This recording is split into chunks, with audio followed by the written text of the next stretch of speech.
Story of love. কণ্ঠ আমাদের, অনুভূতি আপনাদের। হারিয়ে যাই ভালোবাসার গভীরে। মুখলেস জোরপূর্বক একটু হেসে বললেন, আমার মাইয়ার লগে আমি জাফর বাফরের বিয়া দিতেছি। আমার মাইয়াও রাজি এই বিয়াতে। উপস্থিত সবার মধ্যে থেকে কেউ একজন বলে ওঠেন, তার রাজি যখন, তখন রাইতের অন্ধকারে সবার আগসর মাইয়ার বিয়া দিতেছেন কেন? আর কাউ তো বাড়িত নাই শুনলাম। জাফর ব্যাপারী বলে ওঠেন, মোখলেস মিয়ার কি সামর্থ্য আছে ঢাল লোক পিটাইয়া মাইয়ারে বিয়া দেওয়ার? সমস্যা নাই দেখা তো রাইতের আন্ধারে বিয়া দিতেছে। আর এমনিতেও আমি চাই না আমার শ্বশুরের ওপর কোনো খরচের চাপ আসুক, তাই তো কোনো খরচ ছাড়াইয়া বিয়া করতে আইছি। জাফর ব্যাপারীর তীক্ষ্ণ বুদ্ধি সম্পন্ন কথায় যেন গলে গেল উপস্থিত সকলে। সবার মুখের প্রতিক্রিয়া দেখে ক্রূর হাসলেন ব্যাপারী। কেউ একজন তাকে উদ্দেশ্য করে বলল, তইলে আর খাসায় না থাইকা বিয়ার কাম শুরু কইরা ফেলাও দেহি। মিষ্টি তো লইয়া আইসো নাকি? মতবারে 4 নাম্বার বিয়ার পোস না হোক, মিষ্টি তো খাইতে পারমু। আর কথা বাড়ালো না কেউ। সবাইকে বসতে দেওয়া হলো চেয়ারে। কেউ কেউ দাঁড়িয়েই রইল। মহিলারা কানাঘোষা করছে, ব্যাপারীর চরিত্র ভালো নয়, মেয়েটার কপাল পড়ল বোধ হয়। কেউ কেউ বলছে হয়তো টাকা দিয়ে শ্যামাকে কিনে নিয়েছে ব্যাপারী। মৌলভী সাহেব সহ কাকরিবুড়ি আর জাফর ব্যাপারী সহ আরও 4 জন পুরুষ সাক্ষী হিসেবে ঘরে ঢুকল। শ্যামা সে অচেতন অবস্থায় পড়ে আছে ভেজা বিছানার ওপর, শরীরে লাল রঙা শাড়ি জড়ানো। ঠান্ডায় জমে গেছে পুরো শরীর, জ্বরের ঘরে বেহুশ হয়ে পড়ে আছে।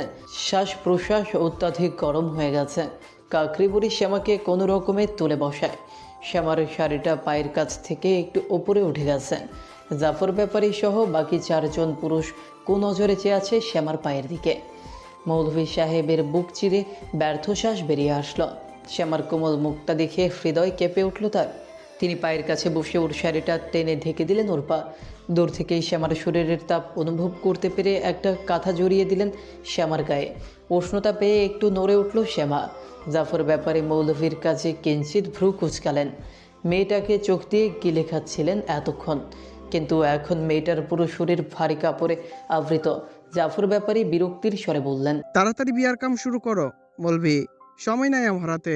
মৌলভী সাহেব খানিক চুপ থেকে বিয়ের কাজ শুরু করে দিলেন।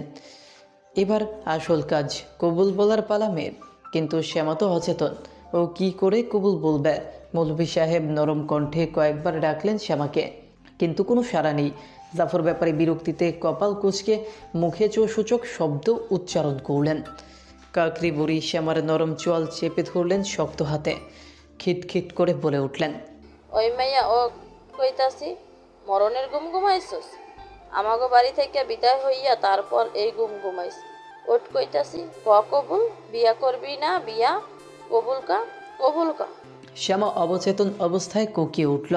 শ্যামার কোনো পরিবর্তন না দেখে জাফর ব্যাপারী দাঁত পিষে বললেন, খুরি, তাড়াতাড়ি উঠাও তোমার নাতনি রে, আমার ধৈর্যের পরীক্ষা নিও না। পানি ঢালো হের মুখে, যে কয়রাই হোক তাড়াতাড়ি উঠাও। ব্যাপারীর কথা মতো এক মুখ পানি আবারও শ্যামার মুখে ঢেলে দেয় কাকরি বুড়ি। শ্যামা হাঁসফাঁস করে ওঠে। বুড়ি শ্যামার চোয়াল শক্ত করে ধরে বলেন, কবুল কা, যত তাড়াতাড়ি কইবি ততই তোর বালা। শ্যামা চোখ খুলতে পারছে না। সে অস্পষ্ট স্বরে আওয়াজ তুলল, আমি কমু না, কিছুতেই কমু না, এই বিয়া করবো না আমি। কাকরি বুড়ির সপাটে একটা চর বসালেন শ্যামার গালে। বুড়ো হাতেও শক্তি কম ছিল না তার। শ্যামা হুমড়িয়ে পড়ে খাটের কাঠের তক্তার উপর। কাঠের তক্তায় বাড়ি খেয়ে কপাল কেটে ফিনকি দিয়ে রক্ত গড়িয়ে পড়ে নিমিষেই। ব্যথা পেলেও মুখ দিয়ে শব্দ বের হয় না শ্যামার। কাকরি বুড়ি আবারও শ্যামার চুল খামচে উঠিয়ে বসায় শ্যামাকে। কবুল কা। শ্যামার কিছুই বলে না। বুড়ি আবারও একটা চর বসায় শ্যামার গালে। এবার ঠোঁট কামড়ে কেঁদে ওঠে শ্যামা। কাকরি বুড়ি হিংস্র, তবে অলকার জন্য শ্যামার প্রতি তিনি কখনো হিংস্রতা প্রকাশ করতে পারেননি। যা বলেছেন সব মুখেই বলেছেন। শ্যামার বুক ফেটে আওয়াজ বেরিয়ে আসে, আম্মা। মৌলভী সাহেবের চোখ থেকে আপনা আপনি 2 ফোঁটা জল গড়িয়ে পড়ে শ্যামাকে দেখে। শ্যামার নরম গালে কাকরি বুড়ির চরের দাগ স্পষ্ট ফুটে উঠেছে। ঠোঁট কেটে রক্ত ঝরছে, কপাল বেয়ে রক্ত গড়িয়ে পড়ছে অনর্গল। জাফর ব্যাপারী এসব দেখে যেন মজা পাচ্ছেন খুব। তার মুখে অদ্ভুত হাসি লেগে আছে। কাকরি বুড়ি আবারও শ্যামাকে কবুল বলতে বলে, কিন্তু শ্যামা বলে না। ও ধীরে ধীরে আবারও বিবশ হয়ে পড়ছে। চোখ লেগে আসছে পুনরায়। চারদিকের সব কারো অন্ধকার হয়ে আসছে। অন্ধকারে তলিয়ে যাচ্ছে সব কিছু। শ্যামা শরীর ছেড়ে দেয় বিছানায়। কাকরি বুড়ি আবারও টেনে তুলে ওকে। পুনরায় চর বসাতে যায় ওর গালে। তবে শ্যামার গালে চর পড়ার আগেই একটা শক্ত হাত আটকে দেয় বুড়ির উদ্ধত হাত। রেগে গিয়ে ক্ষিপ্ত দৃষ্টিতে হাত ধরা ব্যক্তির দিকে দৃষ্টি নিক্ষেপ করে বুড়ি। অমনি চুপসে যান তিনি। চোখ মুখে ক্ষিপ্ততার পরিবর্তে আতঙ্ক নেমে আসে। সামনে স্বয়ং দাঁড়িয়ে আছে জমিদারের একমাত্র উত্তরাধিকারী, আগামীর জমিদার সংগ্রাম জোয়ারদার। বুড়ি চোখ কষলে আবারও তাকান। জাফর ব্যাপারের দিকে একবার তাকান। ব্যাপারে অবিশ্বাস্য ভীত নয়নে চেয়ে আছে। বুড়ির চং ধরা হাতে সংগ্রাম জোয়ারদার বাঁধন শক্ত করেন। আরও জোরে চেপে ধরেন বুড়ির হাত। বুড়ি বিবশ কণ্ঠে কঙিয়ে ওঠে। মনে হচ্ছে বুড়ো হাড় ভেঙে যাবে এক্ষুনি। সংগ্রাম জোয়ারদার বুড়ির হাত চেপে ধারালো রাগান্বিত দৃষ্টিতে তাকিয়ে আছে বুড়ির দিকে। বুড়ি কিছু বলার আগেই খাটের ওপর শ্যামার কাছে হুড়মুড়িয়ে বসে পড়ে ফুলি। কান্নারত অস্থির কণ্ঠে শ্যামাকে ঝাঁকিয়ে গালে আলতো চাপড় মেরে ডাকে। এই শ্যামা, শ্যামা, ওঠ শ্যামা, আমি আইছি তোর কাছে, তোর ফুলি আইছে। ওঠ শ্যামা, তোর কেউ কোনো ক্ষতি করতে পারবো না আর। আমি আইছি তো, একবার চোখ খোল শ্যামা, লক্ষ্মীটি আমার, একবার চোখ খোল। সংগ্রাম মুহূর্তেই বুড়ির হাত ছেড়ে দেয়। কাকরি বুড়ি ছাড়া পেতেই পিছিয়ে যায় কয়েক পা। জাফর ব্যাপারী শুকনো ঢোক গেলেন। সংগ্রাম চেয়ে দেখে শ্যামার মুখ। কপাল আর ঠোঁটের কোনা কেটে রক্ত বের হচ্ছে। গালে 4 আঙুলের দাগ স্পষ্ট। রাগে চোয়াল শক্ত হয়ে যায় সংগ্রামের। শ্যামা পিটপিট করে চোখ খোলে। ঝাপসা চোখে ফুলিকে কান্নারত অবস্থায় দেখে আলতো হাসে শ্যামা। হাত বাড়িয়ে দেওয়ার চেষ্টা করে ফুলির চোখের পানি মুছিয়ে দেওয়ার জন্য, কিন্তু শক্তি কুলোয় না। সম্পূর্ণ নেতিয়ে পড়ে শ্যামা। চোখ দুটো বোঝার আগে অস্পষ্ট স্বরে বলে, আমারে বাচ্চা ফুলি, আমি জানতাম তুই আইবি। আমার আম্মা। আর কিছু বলতে পারে না শ্যামা। সম্পূর্ণ অচেতন হয়ে পড়ে। ফুলি শ্যামাকে বুকে জড়িয়ে ডুকরে কেঁদে ওঠে। সংগ্রাম শীতল চোখে চেয়ে থাকে শ্যামার নেতিয়ে পড়া ক্লান্ত মুখের পানে। পুনরায় চোয়াল শক্ত হয়ে যায় সংগ্রামের। এবার ক্ষিপ্ত দৃষ্টি নিক্ষেপ করে জাফর ব্যাপারীর দিকে। সংগ্রামের অগ্নিচক্ষু দেখে ভয়ে গলা শুকিয়ে যায় জাফর ব্যাপারীর। তিনি শুকনো ঢোক গেলেন। আশেপাশে 7 গ্রামের জমিদারের ছেলে সংগ্রাম জোয়ারদার। ওদের ক্ষমতা অনেক। ওদের করুণার ফলেই জাফর ব্যাপারী আজ মাধবপুর গ্রামের মাতব্বর। অন্যান্য 6 গ্রামের তুলনায় মাধবপুর গ্রাম একটু ছোট। প্রত্যেকটা গ্রামেই একজন করে মাতব্বর নিয়োগ দিয়েছেন জমিদার লতিফ জোয়ারদার। মাধবপুরের মাতব্বর জাফর ব্যাপারের একাধিক কুকর্ম সম্পর্কে জমিদার অবগত নন। অনেক নালিশ রয়েছে তার সম্পর্কে, কিন্তু প্রখ্যাত কোনো প্রমাণ নেই, যার ফলে বারবার বেঁচে যান তিনি। জমিদারের অগোচরে অনেক কিছুই চলে। সংগ্রাম স্বভাববশত প্রত্যেক রাতেই জিপ নিয়ে ঘুরে বেড়ায় গ্রামে। গ্রামের মানুষ সন্ধ্যা হতেই ঘুমিয়ে পড়ে। পুরো শুনশান এলাকায় জিপের ধোঁয়া উড়িয়ে ঘুরে বেড়ায় সংগ্রাম। সাথে 2-1 জন সঙ্গী থাকে। আজও ব্যতিক্রম নয়। প্রত্যেক দিনের মতো আজও জিপ নিয়ে বেরিয়েছিল সংগ্রাম। আজ এসেছিল মাধবপুর গ্রামে। গ্রামের আঁকাবাঁকা রাস্তায় থেমে থেমে জিপ চলছিল। জমিদার প্রত্যেক গ্রামের উন্নয়নে খরচ করেন, তবুও এই গ্রামের এই রাস্তার কোনো উন্নয়ন নেই। যুগ থেকে রাস্তায় কোনো পরিবর্তন আসেনি এখনও। এই গ্রামের মাতব্বর কী করেন? মাতব্বর থাকা সত্ত্বেও উন্নয়ন বাবদ টাকা ব্যয় হওয়া সত্ত্বেও কোনো উন্নয়ন নেই এই গ্রামের। সংগ্রাম এসব দেখে বিরক্তিতে কপাল কুঁচকায়। রাস্তার কাছে বারবার আটকাচ্ছে জিপের চাকা। হঠাৎ একটা মেয়ে ছুটে আসে জিপের সামনে। আকস্মাৎ ব্রেক কষা হয়। এত রাতে অন্ধকার শুনশান রাস্তায় জিপের আলোয় একটা মেয়েকে দেখে এক লাফে জিপ থেকে নেমে পড়ে সংগ্রাম। সামনে ফুলিকে হাঁসফাঁস করতে দেখে জিপের ড্রাইভিং সিট থেকে নেমে আসে আহাদ। সংগ্রামের সাথে জিপের ড্রাইভার হিসেবে কাজ শুরু করেছে আহাদ। আগে কদিন জমিদারের জমিজমা দেখত, এখন কদিন থেকে সংগ্রামের সাথে সঙ্গী হিসেবে থাকছে। ফুলের অবস্থা দেখে আহাদ ব্যাকুল হয়ে পড়ে। ফুলিকে নিজের দিকে ঘুরিয়ে ব্যতিব্যস্ত কণ্ঠে বলে, আহাত ভাই, আমার শ্যামারে বাঁচাও আহাত ভাই। শ্যামার নাম শুনে সংগ্রাম ভারী গলায় ফুলিকে শুধায়। শ্যামা, কি হয়েছে শ্যামার? ফুলি সংগ্রামের দিকে ঘুরে বিনয়ের স্বরে বলে, আমার শ্যামারে বাঁচান ছোট জমিদার। ওরাও সর্বনাশ কইরা দিব, ওরা ওরে জোর কইরা বিয়া দিব, দয়া কইরা বাঁচান ওরে। ফুলির মুখে এমন কথা শুনেই চোখ মুখ শক্ত হয়ে যায় সংগ্রামের। দ্রুত জিপে উঠে পড়ে ওরা। বর্তমান সংগ্রাম জাফর ব্যাপারীর পাঞ্জাবির কলার ধরে একটানে ঘরের বাইরে নিয়ে আসে। বাইরে মাথা নিচু করে দাঁড়িয়ে আছে সবাই। মুখলেস ভয়ে চুপসে আছেন। যে কোনো অন্যায়ের বিরুদ্ধে সংগ্রাম প্রতিবাদ সঞ্চার করে এটা কারোই অজানা নয়। বাইরে এসে ক্ষিপ্ত দৃষ্টিতে একে একে সবাইকে দেখে নেয় সংগ্রাম। হুঙ্কার ছেড়ে বলে, কি হচ্ছিল এখানে? সংগ্রামের হুঙ্কারে কেঁপে ওঠে উপস্থিত সবাই। সবাই চুপ, কারো মুখে কোনো কথা নেই। মুখলেস ঢুক গিলে গলা ভিজিয়ে নিচু স্বরে বলেন, আমার মাইয়ার বিয়া দিতেছিলাম ছোট জমিদার, ছোট পরিসরে ঘরোয়াভাবে বিয়ে দিতেছিলাম, কিন্তু আপনি এখানে। কার সাথে বিয়ে দিচ্ছিলেন আপনার মেয়ের? খানিক শান্ত কণ্ঠে ঘাড় বাঁকিয়ে প্রশ্ন করে সংগ্রাম। ওর শান্ত স্বরে মুখলেস যেন একটু স্বস্তি পেলেন। তিনি মাথা উঁচিয়ে বললেন, জাফর ব্যাপারীর লগে। আপনার মেয়ে এই বিয়েতে রাজি? ছোট জমিদার সাহেব, রাজি তো। আমার মাইয়াও রাজি এই বিয়াতে। মিথ্যা কথা, শ্যামা এই বিয়াতে রাজি নয়। ওরা জোর কইরা শ্যামারে বিয়া দেওয়ানোর চেষ্টা করতেছিল। কাকি বাড়ি তো নাই, এই সুযোগে ওরা ওই জাফর ব্যাটারির কাছে শ্যামারে বেঁচে দিতে চাইছিল। ফুলের ঝাঁঝালো কথায় জাফর ব্যাপারী অগ্নিদৃষ্টিতে তাকান ওর দিকে। চোখ ফিরিয়ে আশেপাশে তাকিয়ে দেখেন তার সাগরেদরা কোথাও নেই, পালিয়েছে ইতিমধ্যে। সংগ্রাম আবারও হুঙ্কার ছেড়ে বলে ওঠে, জাফর ব্যাপারে আপনার থেকেও বেশি বয়সী। ওনার বয়স জানেন আপনি? কোন অধিকারে আপনি আপনার মেয়ের সঙ্গে ওনার বিয়ে দিয়েছিলেন? হ্যাঁ, মুখলেস ঢোক গিলে আবারও পুনরায় কণ্ঠ খাদে নামিয়ে বলে, আমি মাইয়ার বাপ, ওরে বিয়া দেওয়ানোর অধিকার আমার আছে।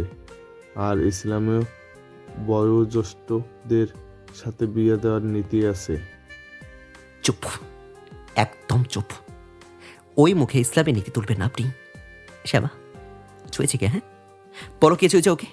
ওর গায়ে কে হাত তুলেছে? সংগ্রামের গর্জনে মাটি সহ কেঁপে ওঠে উপস্থিত সবাই। কাকড়ি বুড়ে চুপসে যান, সিটিয়ে যান মুখলেসের পেছনে। জাফর ব্যাপারী সাফাই গাওয়ার স্বরে তুতলিয়ে বলেন, শ্যামারে কেউ ছই নাই। সংগ্রাম বাবা, বিশ্বাস করো আমি এখন ওরে এক আঙ্গুলিও ছুঁইয়া দেখি নাই। একটু পর তো বিয়া হতোই, তাই বিয়ার আগে ছুঁই নাই আমি ওরে। সংগ্রাম করা দৃষ্টিপাত করে জাফর ব্যাপারীর পানে। মৌলভী সাহেব মাথা নামিয়ে তাচ্ছিল্যের স্বরে বলেন, কোন মায়া মানুষের শুধু ছলেই যে অসম্মান করা হয়, এটা কোন যুক্তির কথা নয় ছোট জমিদার। সংগ্রাম বুঝতে পারল মৌলভী সাহেবের কথার মানে। ওর চল অত্যাধিক শক্ত হয়ে গেল নিমিষেই। কাউকে কিছু বলার সুযোগ না দিয়ে সংগ্রাম জাফর ব্যাপারীকে উদ্দেশ্য করে দুজন পেয়াদাকে বললেন, এই জানোয়ারটাকে নিয়ে যাও, আর ওকে কোথায় রাখতে হবে সেটা তোমরা খুব ভালো করেই জানো। জাফর ব্যাপারী হুড়মুড়িয়ে সংগ্রামের পায়ের কাছে বসে দুপা ঝাপটে ধরেন। তিনি আন্দাজ করতে পারছেন তার শাস্তি স্বরূপ কী হতে পারে। তিনি ভেজা গলায় বলতে শুরু করেন, ক্ষমা করে দাও বাপ, এবারের মতো ক্ষমা করে দাও। আর জীবনে এমন ভুল হইব না। আর জীবনেও বিয়া করব না আমি। আমারে কোথাও পাঠাইও না বাপ। আমার বাড়িতে তিনটা বউ আছে, ওরা না খাইতে পাইরা মইরা যাইব বাপ। আমারে মাফ করে দাও, আরেকটা সুযোগ দাও আমারে। সংগ্রাম আর কিছু বলল না। স্বভাবসুলভ পেছনে হাত গুটিয়ে মুখ ফিরিয়ে শটান দাঁড়িয়ে রইল। পেয়াদারা এসে টেনে হিসড়ে জাফর ব্যাপারীকে নিয়ে গেল কোথাও একটা। তার আর্তনাদ আর কেউ শুনল না। বাড়ির উঠানে একাধিক মানুষ থাকা সত্ত্বেও কারো মুখে কোনো রা নেই। মহিলারা ফিস করছে আড়ালে। সংগ্রাম কান খাড়া করে বোঝার চেষ্টা করছে তাদের কথা। ওরা একে অপরকে বলছে, দুইবার বিয়া ভাঙলো এই মাইয়ার, আর কেডায় বিয়া করব এরে। কয়দিন আগে শুনলাম কোথায় জানি বিয়া ঠিক হয়েছে, এখানে মনে হয় আর বিয়া হইব না। এইসব শুনলে কি একটা শনি কপালে মাইয়া কন দেখি।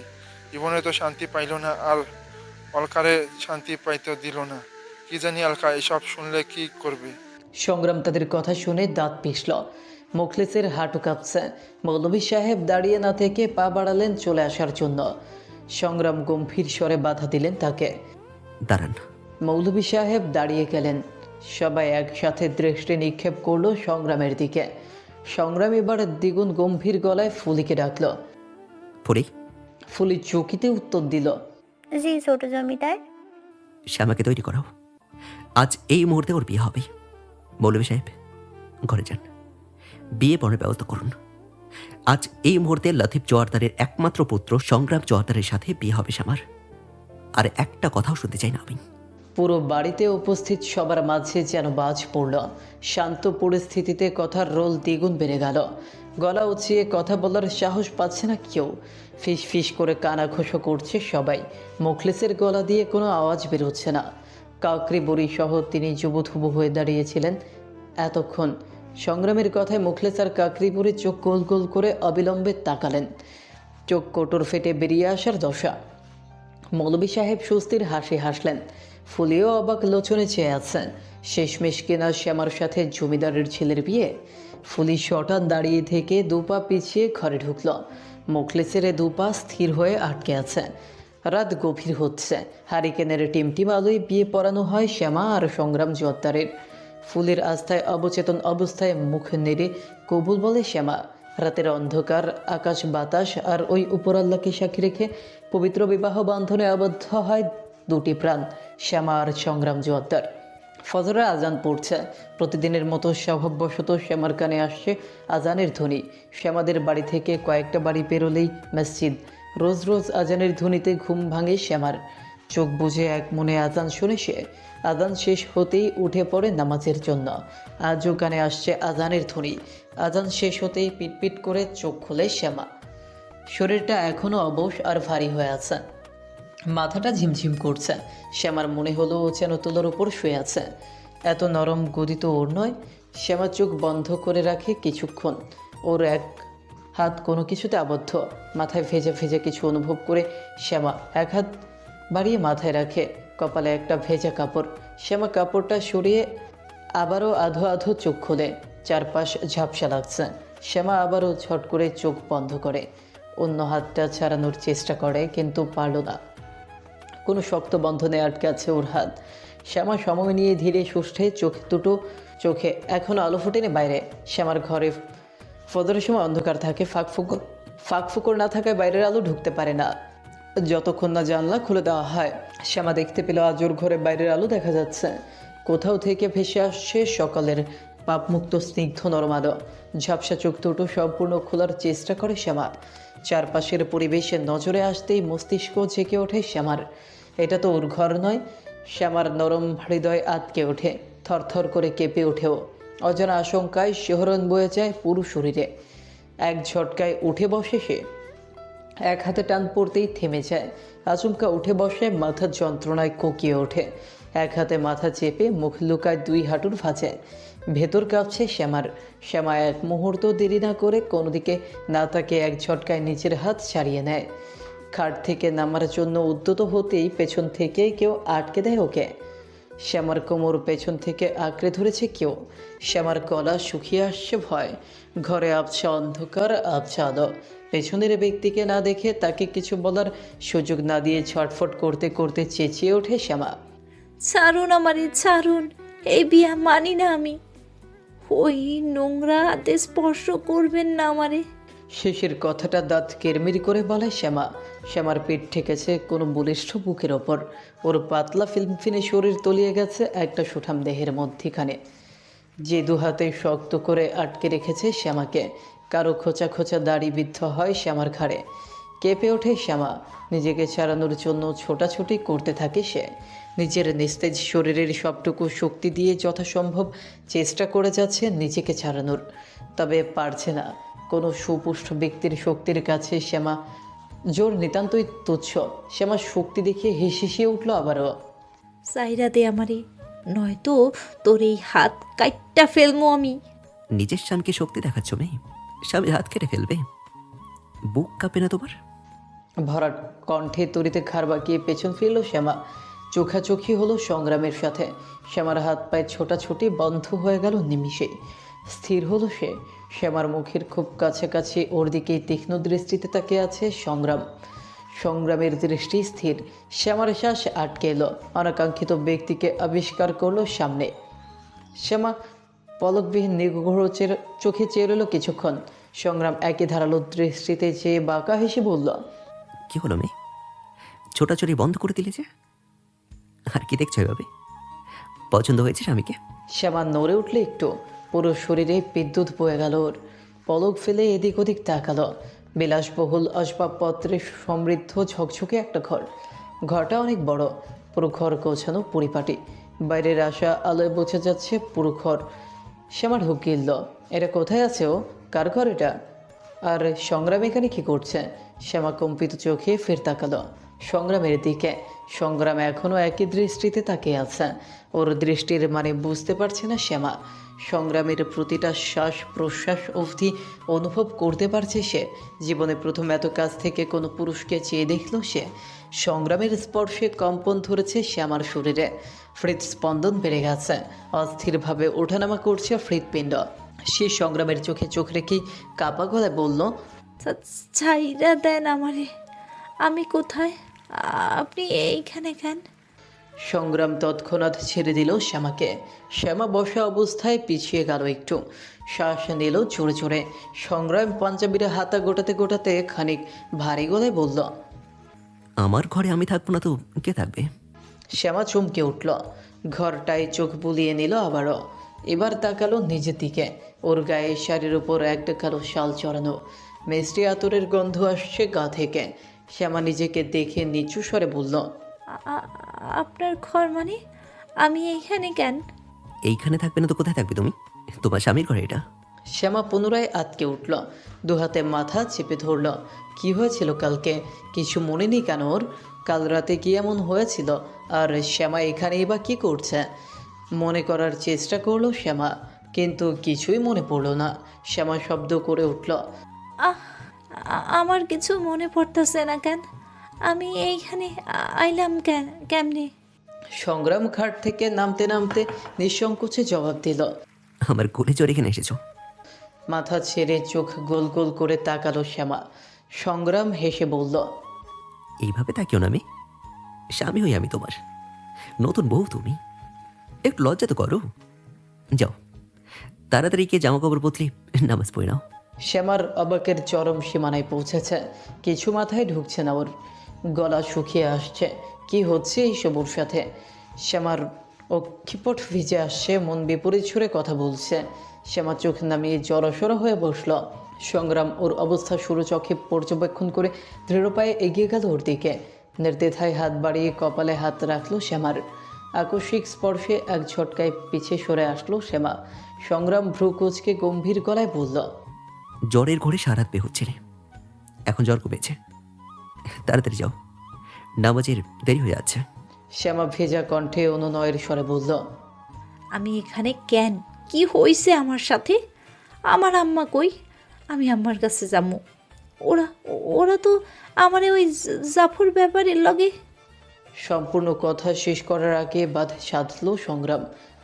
চুপ, কিচ্ছু খারাপ হয়নি তোমার সাথে, তুমি সম্পূর্ণ ঠিক আছো। ওরা কেউ তোমার কোনো ক্ষতি করতে পারেনি। তোমার সাথে আমার বিয়ে হয়েছে, বিয়ে করেছি আমি তোমাকে। সংগ্রাম জোয়ারদারির বেগম হয়েছে তুমি। শ্যামার চোখ বেয়ে দুফোঁটা জল গুড়িয়ে পড়ল। সব কিছু কেমন এলোমেলো লাগছে। কথা বলার ভাষা হারিয়ে ফেলল সংগ্রাম। ভারী গলায় আশ্বাস জোগালো শ্যামাকে। সময় বয়ে যাচ্ছে, নামাজ পড়ে না ওকে, তারপর সবটা বলছি, ঠিক বুঝতে পারবে। শ্যামা নিশ্চুপ হয়ে বসে রইল কিছুক্ষণ। সংগ্রাম নিচেই একটা শাড়ি এগিয়ে দিল ওর দিকে।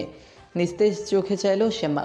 সংগ্রাম ইশারা করে বলল, ওদিকে গোসলখানা আছে, ওখানে গিয়ে হাত মুখ ধুয়ে এটা পড়ে নাও।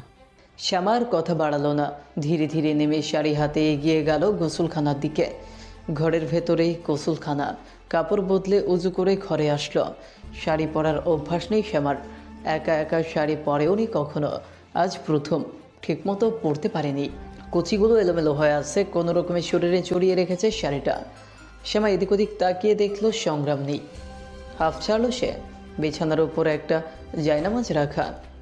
শ্যামা সেটা বিছিয়ে নামাজ পড়ে নিল। আজ অনেকটা সময় সিজদায় লুটিয়ে নিঃশব্দে কাঁদলো আল্লাহর কাছে। বাইরে পাখির কিচিরমিচির শব্দ শোনা যাচ্ছে। শ্যামা জায়নামাতে বসেই আনমনে হাঁটুতে মাথা রেখে মেঝের দিকে চেয়ে রইল। ওর জীবনটা এমন কেন হলো? কেন এই ক্ষুদ্র জীবনে এত দীর্ঘশ্বাস? শ্যামার চোখ দিয়ে জল গড়িয়ে পড়ছে অনর্গল। ভোরের আলো ফুটেছে চারপাশে। ঘরে একটা বারান্দা আছে, সেখান দিয়ে আলো আসছে, যে আলোয় পুরো ঘর আলোকিত। শ্যামা চোখ বন্ধ করে একই ভঙ্গিতে বসে আছে। হঠাৎ কারো দরজা খোলার শব্দে তড়িঘড়ি করে উঠে দাঁড়ায় শ্যামা। দরজা খুলে দুজন প্রবেশ করে ঘরে। কই আমার নাত বউ কই? ঘুম থাইকা উঠছ ছেড়ি? দেহি দেহি কাইলে রাইতে তো ঠিক মতো দেখতেও পারি নাই তোরে। বলতে বলতে একজন বৃদ্ধা খুঁড়িয়ে খুঁড়িয়ে এগিয়ে আসেন শ্যামার দিকে। শ্যামা চোখের পানিটুকু মুছে নেয় হাতের উল্টো পিঠে। শাড়ির আঁচল আগে থেকেই মাথায় টেনে রাখা ছিল। শ্যামা আরও একটু টেনে নেয় আঁচল। বৃদ্ধা শ্যামার সম্মুখে দাঁড়ান। শ্যামা শুকনো ঢোক গিলে তাকে দেখে। এখানে কেউ তার পরিচিত নয়, কেউ আপন নেই এখানে শ্যামার। বুক ফেটে কান্না আসছে শ্যামার, তবুও নিজেকে সামলে রেখেছে সে। আম্মা কই? ওর আম্মা থাকলে তো ওর জীবনে এমনটা কখনোই হতো না। শ্যামার চোখ ভরে উঠেছে। চোখের পলক ফেললেই যেন ঝরঝর করে জল গড়িয়ে পড়বে অনায়াসে। বৃদ্ধা সরু চোখে চেয়ে আছেন শ্যামার পানে। ভয়ে দু কদম পিছিয়ে মাথা নুইয়ে সিটিয়ে দাঁড়ালো শ্যামা। বৃদ্ধা আরও এগিয়ে গেলেন। হাত বাড়িয়ে শ্যামার নরম চিবুক ধরে মুখটা এদিক ওদিক করে ভালো মতো দেখলেন। আকস্মাৎ হেসে উঠলেন তিনি। আরে মাইয়া, ভয় পাইতেছিস কেন? আমি বাঘ না ভাল্লুক? আরে আমি তো দাদি শাশুড়ি হই, বুঝেছস? নরম গলায় শ্যামা একটু স্বস্তি পেল। লক্ষ্য করে দেখল বৃদ্ধাকে। বয়স ওর দাদির মতোই, ফর্সা গোলগুলো চেহারা, শরীরের চামড়া ঝুলে পড়েছে দাদির মতোই। দামি মার খসা শাড়ি গায়ে জড়ানো, হাত কান গলায় স্বর্ণের অলংকার চিকচিক করছে। 7 গ্রামের জমিদার লতিফ জোয়ারদারের মা আতিয়া বেগম। জমিদার হওয়ার তাগিদে হলেও একটু তো বিলাসীপনা থাকবেই। আতিয়া বেগম শ্যামাকে খুঁটিয়ে খুঁটিয়ে দেখলেন। এক চিলতে হেসে বললেন, আরে বাহ, তোর চেহারা তো অনেক সুন্দর আছে। আমার নাতি এমনি এমনি কাবু হয় নাই তোর উপর। গায়ের রং শ্যামলা হইলেও মেলা মানান আছে তোর চেহারায়। শ্যামা অবাক হলো। শ্যামাকে কিনা কেউ সুন্দর বলল? আম্মা আপার ফুলি ব্যতীত কোনোদিন কেউ শ্যামার প্রশংসা করেনি। না করেছে তো সেই দিন আফতাব তো সেই দিন প্রশংসা করেছে। আচমকা আফতাবের কথা মনে পড়ল শ্যামার। বুকটা ছিনছিন করে উঠল খানিক। আর কদিন পর তো আফতাবের সাথে বিয়ে হওয়ার কথা ছিল ওর। আফতাব বলেছিল 14 দিন পর হালালভাবে নিয়ে যাবে শ্যামাকে। কিন্তু এই 14 দিনের মাঝেই কি হয়ে গেল এইসব? সব কিছু এলোমেলো হয়ে গেল। শ্যামার বুকটা ভার হয়ে আসছে পুনরায়। কিরে মাইয়া, কি ভাবতেছিস এত? আতিয়া বেগমের ডাকে ধ্যান ভাঙে শ্যামার। চমকে তাকায় ও। আতিয়া বেগমের পেছনে নজর যায় ওর। আরও একজন দাঁড়িয়ে আছেন পেছনে। তার পরনে ওর দামি শাড়ি সহ ভারী ভারী অলংকার।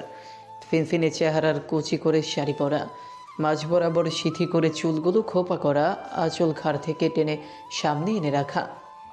ফর্সা ধবধবে চেহারায় শাড়ি গয়নার আবরণে একদম মোমের পুতুলের মতো সুন্দর লাগছে তাকে। শ্যামা নিষ্পলক তাকিয়ে আছে তার দিকে। নজর কাড়া সৌন্দর্যের অধিকারী তিনি। শ্যামার দিকে স্মিত হেসে এগিয়ে আসেন তিনি। শ্যামার নজর বুঝে আতিয়া বেগম বলেন, এইটা তোর বড় যা, আমার বড় নাতি জুনাইদের বউ শবনম। কিরে শবনম, পছন্দ হয়েছে যা রে? শবনম হেসে উত্তর দিল, খুব পছন্দ হয়েছে দাদিজান। আমার ছোট ভাইয়ের পছন্দ আছে বলতে হবে। শ্যামা আবারও অবাক হলো। কি হচ্ছে এখানে? সবাই এইভাবে কথা বলছে কেন? শ্যামার সাথে তো কেউ এইভাবে কথা বলে না। এইভাবে কারো কথা শোনায় অভ্যস্ত নয় শ্যামা। এত সুন্দর মহিলা কিনা শ্যামার প্রশংসা করছে। শ্যামা বাঘহীন কিং কর্তব্য বিমূঢ় হয়ে দাঁড়িয়ে আছে। শবনম শ্যামার হাত দুটো ধরে আলতো হেসে বলে, নাম কি তোমার? শ্যামার ঢোক গিলে জড়ানো গলায় উত্তর করে, শ্যামা। শবনম শ্যামাকে আগাগোড়া দেখে নিল। শাড়িটা এলোমেলো হয়ে আছে। হেসে ফেলল শবনম। শাড়ি পরতে পারো না? কি অবস্থা করেছো শাড়ির, এলোমেলো হয়ে আছে একদম। আর এই শাড়িটা কোথায় পেলে তুমি? কাল রাতে তো তোমার পরনে এটা ছিল না, ভাই দিয়েছে? শ্যামা অপ্রস্তুত হয়ে পড়ল। বুক ধরফর করছে। হাসার চেষ্টা করলো একটু। এদিক ওদিক তাকিয়ে খুঁজল কাউকে। শ্যামার চাহনি বুঝে শবনম চোখ শুরু করে বলল, ভাইকে খুঁজছো? শ্যামা তৎক্ষণাৎ 2 দিকে মাথা নাড়ালো। আতিয়া বেগম আর শবনম দুজনেই হেসে উঠল। আতিয়া বেগম ঠোঁট চেপে বললেন, তা কাল রাতে ঘুম হয়েছে ঠিক মতো? না মানে কাল তো তোগো সোহাগ রাত ছিল, জামাইয়ের কোলে চইরা ঘরে আইলি অচেতন আছিলি তো? মনে আছে কিছু? শ্যামা মাথা নুইয়ে নিল। কোলে চড়ে এসেছে মানে? শ্যামার অবস্থা বুঝে ঠোঁট কামড়ে হাসছে শবনম আর আতিয়া বেগম। হঠাৎ খট করে দরজায় আওয়াজ হলো।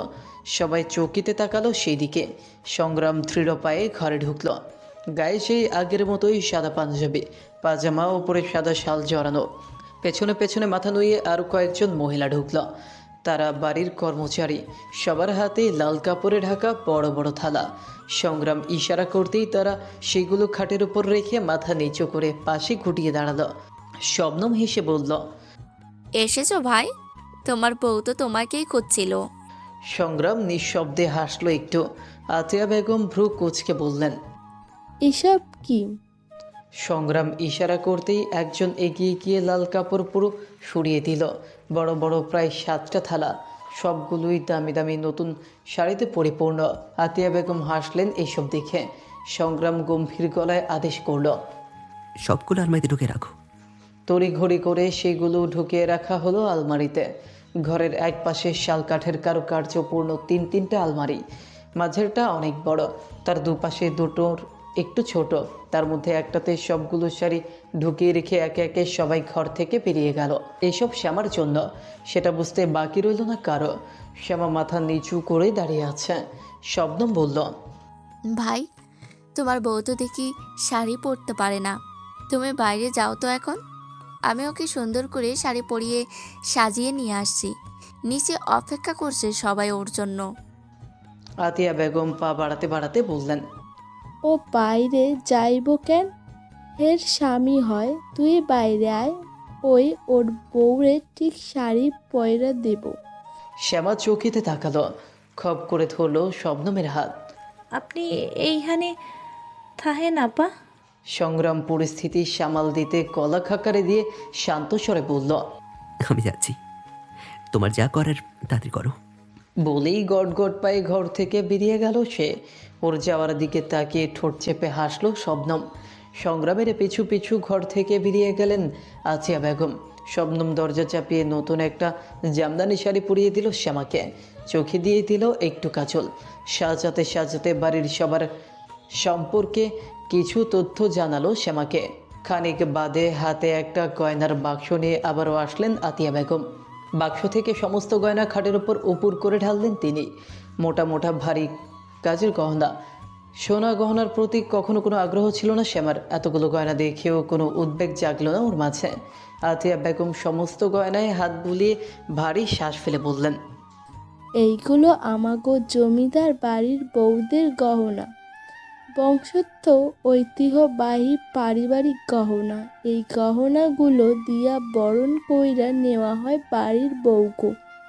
আমারে বরণ করেছিল আমার শাশুড়ি, আমি বরণ করেছিলাম তোর শাশুড়িরে, তোকেও আমি বরণ কইরা নিলাম। জমিদার বাড়ির বউ খালি গায়ে থাহে না কখনো, সোনায় ময়রা থাহে একদম। সংগ্রাম এই বাড়ির একমাত্র পোলা, ওর বউয়ের লাইকা তৈলা রাখছিলাম এইগুলো। তুই হের বউ আইচ থাইকা এইগুলো তোর। এই হানেই শেষ নয়, আরও অনেক আছে। ওইগুলো তোর শাশুড়ির কাছে আছে, হ্যাঁ পরে দিয়া দিব তোরে। শ্যামা নীরবে শুনল কথাগুলো। শবনম সেখান থেকে ভারী ভারী গহনাগুলো অতি যত্নে পরিয়ে দিল শ্যামাকে। দুহাতে মোটা মোটা দুটো রলি পালা, সাথে চিকন চিকন আরও অনেক চুড়ি, কানে বড় বড় কানপাশা, গলায় ভারী গহনা, সব মিলিয়ে একেবারে সোনায় মুড়িয়ে ফেলা হলো শ্যামাকে। ভারী শাড়ির সাথে ভারী ভারী গহনায় তুলিয়ে গেছে শ্যামা। দম বন্ধ লাগছে, শরীর ভার লাগছে। একে কাল থেকে শরীর দুর্বল, তার উপর কিছু না খাওয়ার ফলে আরও বেশি ভেঙে পড়েছে শরীর। দুর্বল লাগছে ভীষণ। তবুও কিছু মুখে প্রকাশ না করে অনুভূতিহীন স্থির পাথরের মূর্তির মতো ঠায় বসে আছে সে। সব শেষে আয়নায় নিজেকে দেখে শ্যামা আজ পুরো অন্যরকম লাগছে নিজেকে। এই রূপে শ্যামা নিজেও কোনোদিন নিজেকে দেখেনি। কপালের কাটা দাগটা স্পষ্ট বোঝা যাচ্ছে এখনও। ঠোঁটের কোণ লালচে হয়ে আছে। শ্যামাকে সাজিয়ে ঘর থেকে বের করা হয়। রাজকীয় বিলাসবহুল জমিদার বাড়ি। ইট পাথরের তৈরি বিশাল জমিদার বাড়িতে মুঘল শৈলীর মিশ্রণ আছে এখনও। এটা অন্দরমহল। দোতলা বিশাল অট্টালিকা, মার্বেল পাথরের মেঝে, ঝাড়বাতি ঝুলছে ওপরে, আলোয় আলোকিত পুরো মহলের প্রতিটি কোণা। সিঁড়ি বেয়ে নিচে নিয়ে আসা হয় শ্যামাকে। অন্দরের বসার ঘরে একপাশে খাবার টেবিল। বাড়ির কাজের মহিলারা একে একে হেসেল থেকে বের হয়ে খাবার সাজিয়ে রাখছে টেবিলের উপর। টেবিলের উপর বিভিন্ন ধরনের নানান পদের খাবার। মাঝ বরাবর একটা সিংহাসনের মতো চেয়ারে টানটান হয়ে বসে আছেন লতিফ জোয়ারদার। স্বাস্থ্যবান সুপুরুষ বলা চলে তাকে। চুল দাড়িতে পাক ধরেছে। পাশের চেয়ারে আরও একজন বসে আছে। ইনি হয়তো জুনাইদ। শবনমের বর্ণনা অনুযায়ী আন্দাজ করল শ্যামা। ওদের দেখে মাথা নিচু করে নিল শ্যামা। মাথায় ঘোমটা টেনে রাখা। শ্যামা ঘোমটাটা আরও নাকবধি টেনে নিল। শ্যামার দিকে ফিরে তাকালেন লতিফ জোয়ারদার। চোখ শুরু করে দেখার চেষ্টা করলেন তিনি। তার দৃষ্টি দেখে আতিয়া বেগম কিছু বলতে উদ্যত হবেন তার আগে শ্যামার বাহুতে হ্যাচকা টান দিয়ে ওকে নিজের দিকে ঘুরিয়ে নিল কেউ। ভিমরি খেয়ে গেল শ্যামা। বুকটা ধক করে উঠল। সামনের জন ক্ষিপ্ত দৃষ্টিতে তাকিয়ে দু আঙুলে শ্যামার নরম চোয়াল চেপে ধরল। এদিক ওদিক করে খুঁটিয়ে দেখতে লাগলো শ্যামাকে। আচমকা ঝাঁঝিয়ে উঠলেন তিনি। এই মেয়ে আমার সংগ্রামের বউ? এই কালো মেয়ে? এই মেয়ে কি করে ফাঁসিয়েছিস আমার ভাতিজাকে? বল বল, কি এমন জাদুটনা করেছিস যে কাউকে কিছু না জানিয়ে ও এক রাতেই তোকে বিয়ে করে নিয়ে আসলো? বল কি করেছিস? শ্যামার ঠোঁটের কোণে কাটা অংশে চাপ পড়ে আবারও রক্ত গড়িয়ে পড়ল। আতিয়া বেগম কপাল কুঁচকে শ্যামাকে দু হাতে টেনে নিলেন নিজের কাছে। লতিফ জোয়ারদার পেছনে হাত গুটিয়ে দাঁড়িয়ে গেলেন।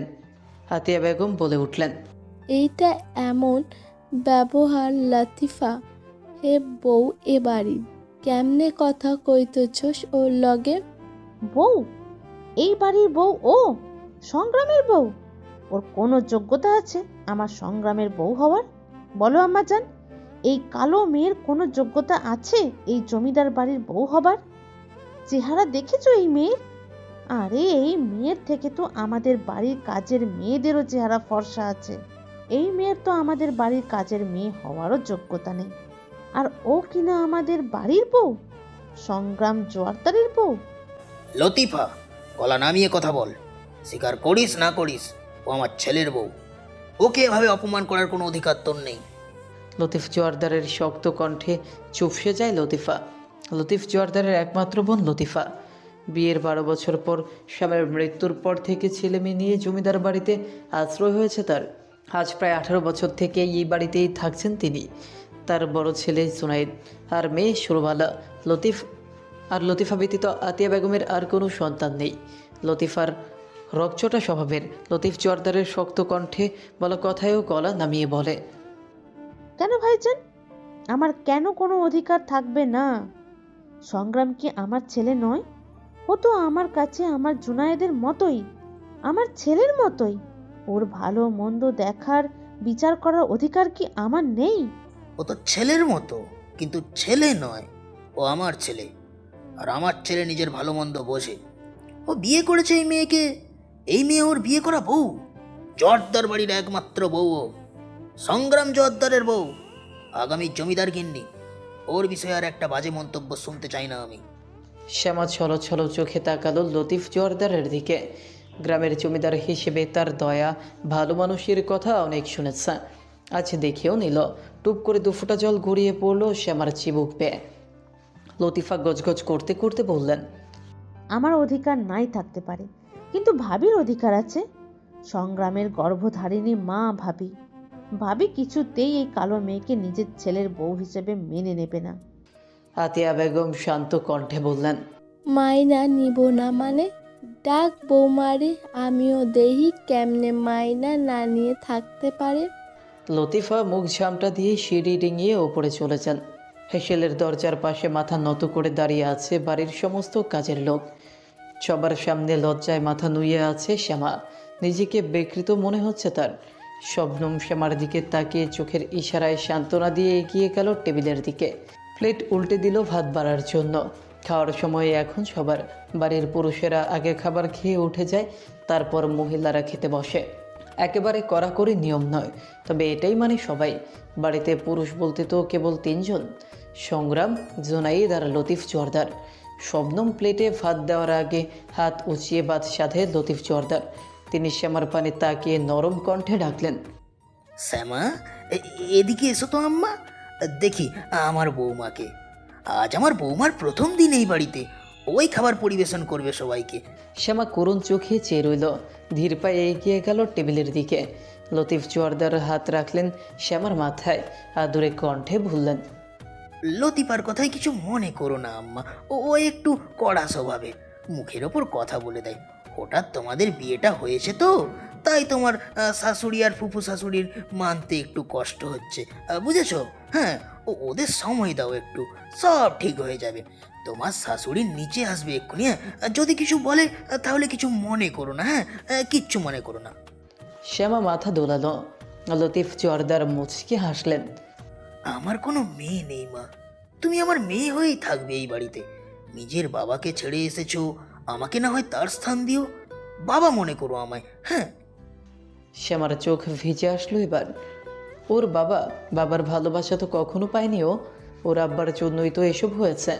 লতিফ জোয়ারদার বসলেন আবারও। পাশে একটা চেয়ার টেনে বসলো আতিয়া বেগম। সংগ্রামের দেখা নেই। শ্যামা ঘাড় ঘুরিয়ে চোরা চোখে এদিক ওদিক তাকালো। খাবার টেবিলে বসে আছে 3 জন। খাবার বেড়ে দেওয়ার জন্য অপেক্ষা করছে তারা। শ্যামা নিঃশব্দে ভাতের বাটি হাতে নিল। 1 হাতা ভাত তুলে দিল লতিফ জোয়ারদারের প্লেটে। অমনি বিকট ঝনঝনে শব্দে আটকে উঠল সে।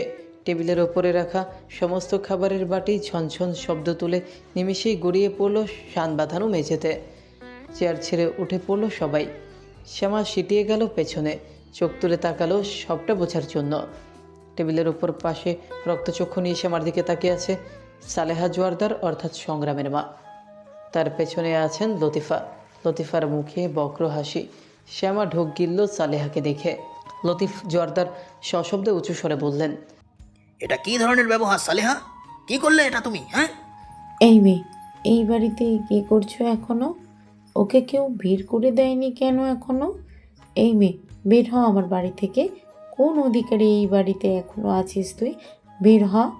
বলতে বলতে শ্যামার দিকে গড গড করে এগিয়ে ওর বাহু ধরে একটানে সদর দরজার দিকে টেনে নিয়ে যেতে লাগলো সালেহা। শাড়িতে পা জড়িয়ে পড়তে পড়তেও বেঁচে যায় শ্যামা। কাউকে কিছু বলার সুযোগ না দিয়ে এক ধাক্কায় শ্যামাকে সদর দরজার বাইরে ছুঁড়ে মারে সালেহা। হোম রেখে কারো প্রশস্ত বুকের উপর আশ্রে পড়ে শ্যামা। এমনিতেই কাল থেকে কিছু খাওয়া হয়নি। কাল খেয়েছে সেই সকালে। শরীরে জোর নেই, দুর্বল শরীরে লুটিয়ে পড়ে শ্যামা।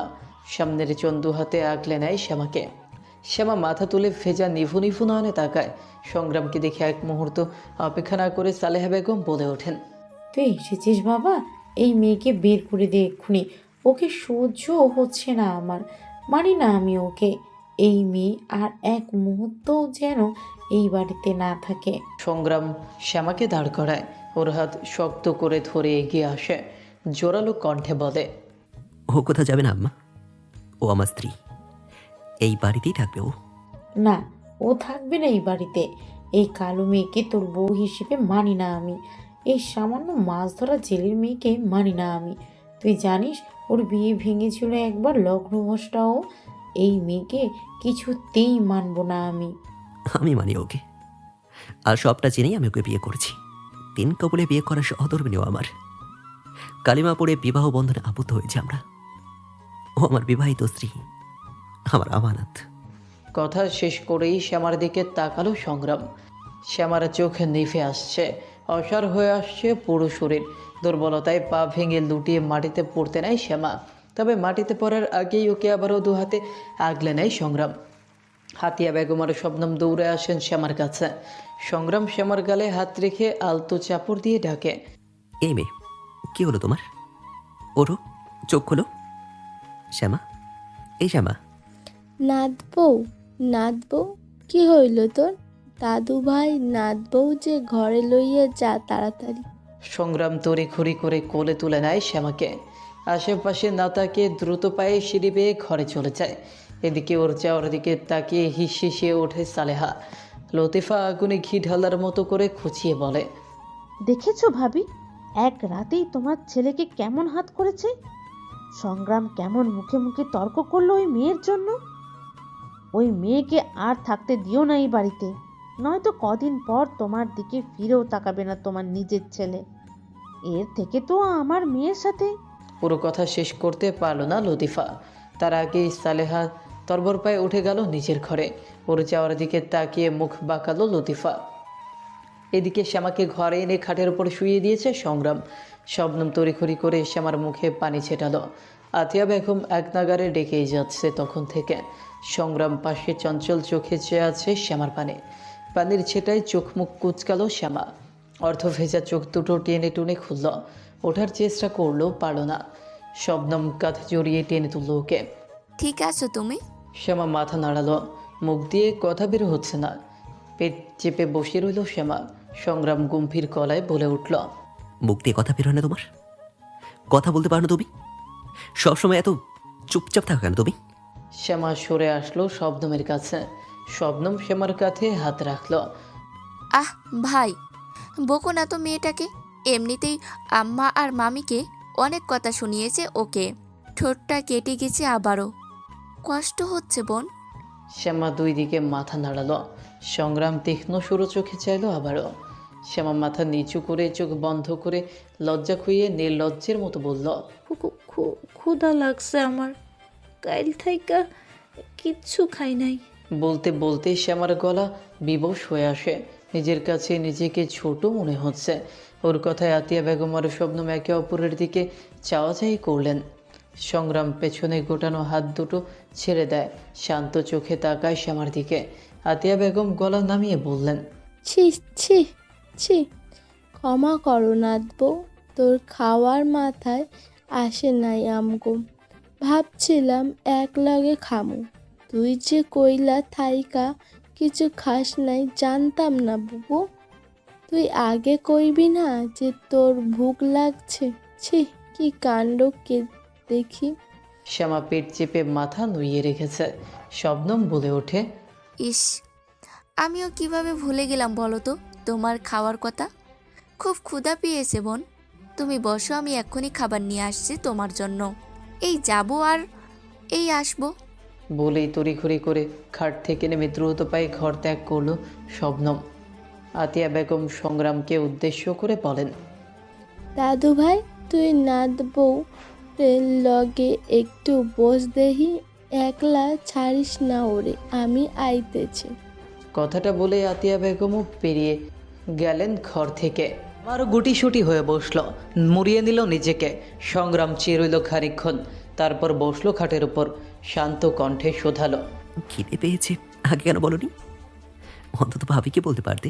ঠিক মতো খাও না তুমি নাকি?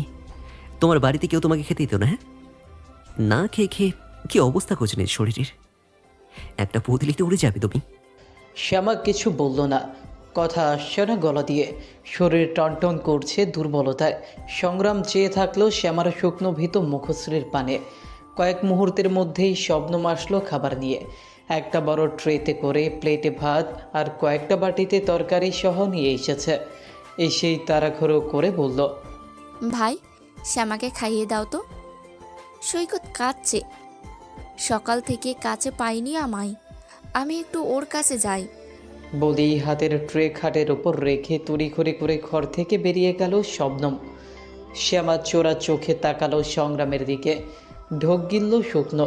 চিরকাল বাদ সংগ্রাম খাবারের প্লেট হাতে তুলে নিল, হাত ধুয়ে নিল পানিতে। শ্যামা কাপা কাপা হাতে গিয়ে দিয়ে বলল, আমারে দেন, আমি একা খাইতে পারমু। সংগ্রাম ভ্রু কুচকাল, তাকালো শ্যামার কাপা কাপা হাতের দিকে। গুরুত্ব দিল না ওর কথায়। ভাত মেখে শ্যামার মুখের সম্মুখে ধরে বলল, হ্যাঁ করো। মুখ ফিরিয়ে নিল শ্যামা। অদ্ভুত অনুভূতি হচ্ছে পুরো শরীরে। চোখ তুলে তাকাতে পারছে না। সংগ্রাম শ্যামার মুখের সামনে ভাতের লোকমা ধরেই বলল, স্বামীর হাতে খাওয়া সুন্নাত মেয়ে।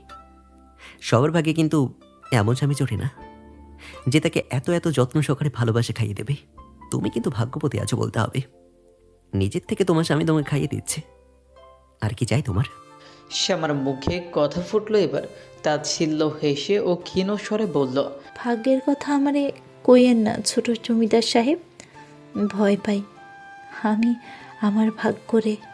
সংগ্রাম কথা ঘোরালো, আমি খাইয়ে দিলে কি খুব বেশি অসুবিধা হবে? খেয়ে নাও তাড়াতাড়ি। শ্যামা কথা বাড়ালো না। অস্বস্তি নিয়ে মুখে নিল ভাতের লোকমা। দু একবার খেয়ে এক গ্লাস পানি ঢক ঢক করে খেয়ে নিল। এতেই পেট ভরে গেছে। অতিরিক্ত ক্ষুধার পেটে অল্পতেই তৃপ্তি মিটেছে। দুই দিকে মাথা নেড়ে বলল। আর খাবো না। সংগ্রাম তীক্ষ্ণ চোখে চেয়ে বলল। এইটুকুতেই পেট পড়ে গেল? কি খাও তুমি? খিদে পেয়েছিল তো ভীষণ। এমন পাখির আদারের মতো খাবার খেলে তো শরীর দুর্বল হবেই, তাই না? কথা শেষ করেই প্লেটের বাকি খাবারটুকু নিচে খেতে শুরু করলো সে। শ্যামা আশ্চর্য স্বরে বলল। এগুলো আপনি খাইতেছেন কেন? খিদে পেয়েছে তাই খাচ্ছি। দায় সারা জবাব সংগ্রামের। সে আপন মনে খাওয়ায় ব্যস্ত। শ্যামা মিনমিন স্বরে বলল। এগুলো তো আমার এটু খাবার। তো কি হয়েছে? স্বামী স্ত্রী একই প্লেটে খাওয়া সুন্নাত। বারবার সংগ্রামের মুখে স্বামী স্ত্রী সম্বোধনটা গায়ে কাটা ফেলছে শ্যামার। সংগ্রাম সব খাবারটুকু শেষ করে হাত ধুয়ে আবারও শ্যামার পাশে বসল। এবার একটু কাছাকাছি বসল। পুরুষালী করা আতরের ঝাঁঝালো গন্ধে চোখ বন্ধ করে নিল শ্যামা। শ্বাস টেনে অনুভব করলো তীব্র গন্ধটাকে। সংগ্রাম কাছাকাছি বসায় দূরে সরে আসলো সে। সংগ্রাম শান্ত কণ্ঠে বলল। তোমাকে তখন একা রেখে যাওয়াটা উচিত হয়নি আমার। একটা জরুরি কাজে গেছিলাম। আমার কথায় কিছু মনে করো না। আমি ওনার একমাত্র ছেলে। অনেক স্বপ্ন ছিল আমার বিয়ে নিয়ে। কাল হঠাৎ আমাদের বিয়েটা হয়েছে তো, তাই ওনার মানতে একটু অসুবিধা হচ্ছে। ওনাকে একটু সময় দাও, ধীরে ধীরে ঠিক মেনে নেবেন উনি। কাউরে কিছু মানতে হইব না। এই সম্পর্কে থাকবো না আমি। আপনি আমার আম্মার কাছে দিয়ে আহেন, আমি বাড়ি যাবো। শ্যামার জোরালো কণ্ঠে বলা কথাই সংগ্রামের কপালে ভাঁজ পড়ে। সে গলায় একটু ভারী করে বলে। থাকবে না মানে? এখানে থাকবে না তো কোথায় যাবে তুমি? এখন থেকে এটাই তোমার বাড়ি। জীবনের শেষ নিঃশ্বাস পর্যন্ত তোমাকে এখানেই থাকতে হবে। এটাই তোমার শেষ ঠিকানা। আমৃত্যু পর্যন্ত তোমাকে এখানেই বাস করতে হবে। ওই বাড়িতে কেউ আপন নেই তোমার। না, কইলাম তো আমি এইখানে থাকুম না, বাড়ি যাবো আমি। আম্মা ছাড়া কেউ আপন নাই আমার। আমি আম্মার কাছে যাবো। শ্যামার খানিক তেজি স্বরে সংগ্রাম বিরক্তি প্রকাশ করে। দেখো মেয়ে, আমাকে রাখিও না। তুমি কোথাও যাবে না। আপনি কে আমারে বাধা দেওয়ার? জোর খাটাইবেন না আমার উপর। সংগ্রাম শ্যামার দুবাহু টেনে নিচের অনেকটা কাছাকাছি নিয়ে আসে। চোখে পানি টলটল করছে শ্যামার। হেসে ওঠে সংগ্রাম। আমি কে সেটা আমাকে জানতে এসো না মেয়ে, তুমি জেনে রাখো। স্বামী হই আমি তোমার। তোমার ওপর জোর খাটানোর অধিকার আছে আমার। বাধ্য করো না আমাকে জোর খাটাতে। আর মাঝে মাঝে কি হয় বলো তো তোমার? হঠাৎ হঠাৎ এমন পোষ করে কেন ওঠো? হ্যাঁ, এমনিতে তো সবসময় ভয়ই পাও। মাঝে মাঝে কি সব ভয়টার ভরে যাও নাকি? শ্যামার চোখের কার্নিশ পেয়ে পানি গড়িয়ে পড়ল। সংগ্রাম সেদিকে খেয়াল করে নরম চোখে তাকিয়ে হাতের বাঁধন আলগা করে। শ্যামা সংগ্রামের চোখে চোখ রেখে ভেজা অসহায় কণ্ঠে বলে। কোনো জোর খাটানোর সম্পর্কে থাকতে চাই না আমি। দয়া দেখাইছিলেন না আমারে? দয়া কইরা বিয়া করছিলেন তো? সাইরা দেন আমারে। আপনার কোনো সহানুভূতির দরকার নাই আমার। এই ধরা বাঁধা সম্পর্কে থাকতে হইব না আপনারে। সংগ্রাম সহসা ছেড়ে দিল শ্যামার বাহু। পিছিয়ে গেল শ্যামা। চোখ ফিরিয়ে নিল সংগ্রামের চোখ থেকে। খানিক চেয়ে থেকে সংগ্রাম বলে উঠল। তাকাও আমার দিকে। শ্যামা তাকালো। আবারও দুজনের চোখ স্থির হলো একে অপরের দিকে। সংগ্রাম বলল। শোনো মেয়ে, আমার কাছে এই বিয়েটা ধরা বাঁধা নয়। আর না আমি তোমাকে সহানুভূতি দেখে বিয়ে করেছি। এই সম্পর্কে যথার্থ সম্মান আমি করি। তোমাকে আমি স্ত্রী হিসেবে মানি। সম্পূর্ণ সজ্ঞানে সবাইকে সাক্ষী রেখে কালিমা পড়ে আমি তোমার সাথে বিবাহ বন্ধনে আবদ্ধ হয়েছি। তুমি অজ্ঞাত থাকলেও আমি ছিলাম না। জেনে রাখো, ইহজনমের এই সম্পর্ক থেকে তুমি মুক্তি পাবে না। আর না পরজনমে। আমার সাথেই তোমাকে থাকতে হবে। বলেই খাট থেকে নেমে গট গট পায়ে ঘর থেকে বেরিয়ে গেল সে।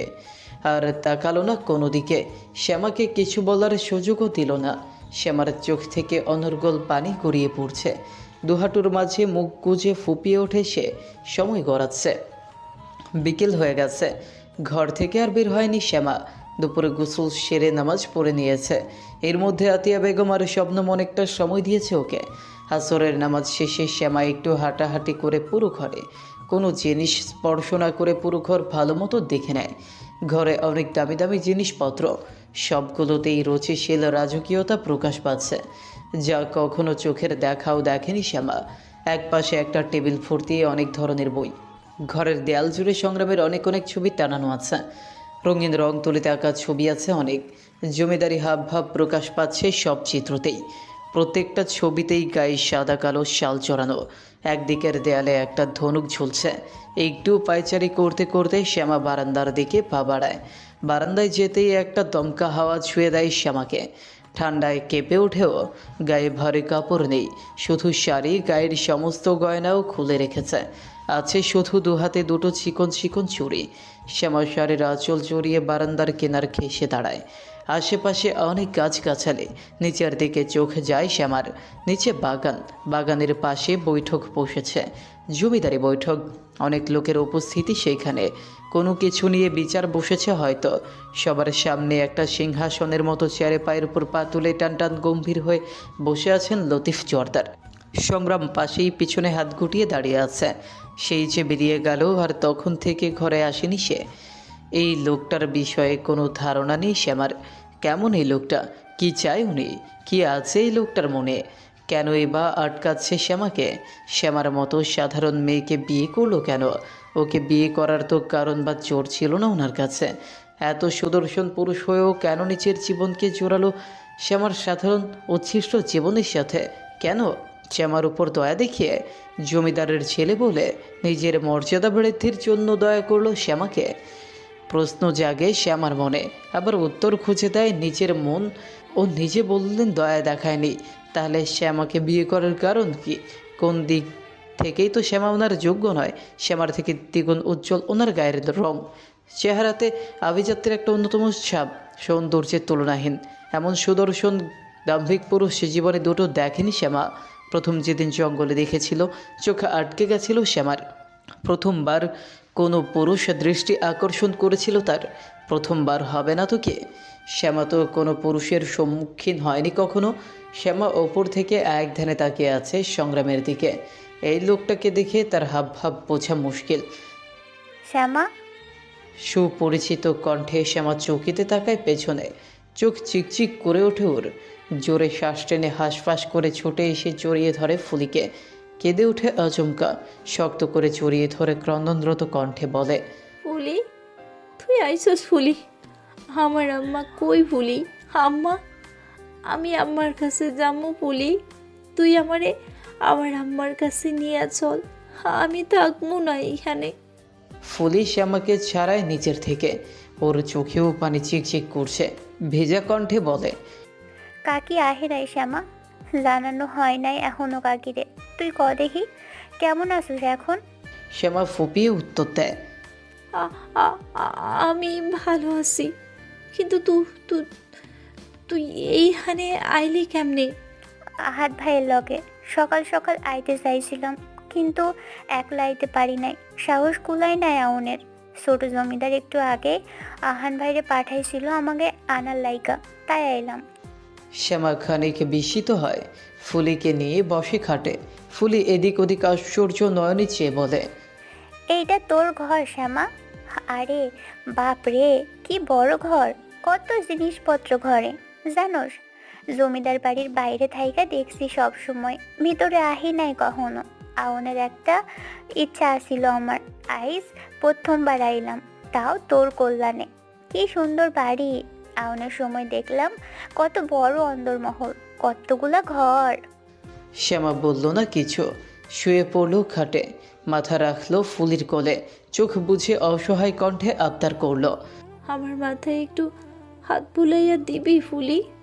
যন্ত্রণা হইতাছে খুব। ফুলি স্মিত হাসল, হাত বুলিয়ে দিতে দিতে বলল, ছোট জমিদার অনেক ভালো, তাই না শ্যামা? শ্যামা উত্তর করল না, সহসা চোখ দুটো খুলল। ফুলি আবারও শুধালো, এবারে সবাই কেমন শ্যামা? মাইনা দিচ্ছে তোরে? শ্যামা চুপ থেকে উত্তর করল, সবাই অনেক ভালো। ফুলি মুচকি হাসল, তুই এবার অনেক সুখী হইবি শ্যামা, দেখিস অনেক সুখী হইবি তুই। শ্যামার বুক চিরে দীর্ঘশ্বাস বেরিয়ে আসলো, জড়ানো কণ্ঠে বলল, আমার জীবনটা এমন কেন হইল ফুলি? কেন আমারে এত অবহেলা করলো সবাই? কেউ কোনো দিন ভালোবাসলো না কেন আমারে? আমি কি এতটাই খারাপ? এতটা অবহেলা করলো কেন সবাই আমারে? আমার ভাগ্যটা এমন কেন? আল্লাহ আমারে এমন নসিব দিয়া দুনিয়াতে পাঠাইলো কেন? কইতে পারিস? আমার খুব কষ্ট হয় ফুলি, কাঁদলেও কষ্ট হয়, কান্না আসে সব সময়। আমার জীবনটা আর সবার মতো হইল না কেন? ওরা আমার কোনো দিন আপন হইল না, ভালোবাসলো না কোনো দিন আমারে।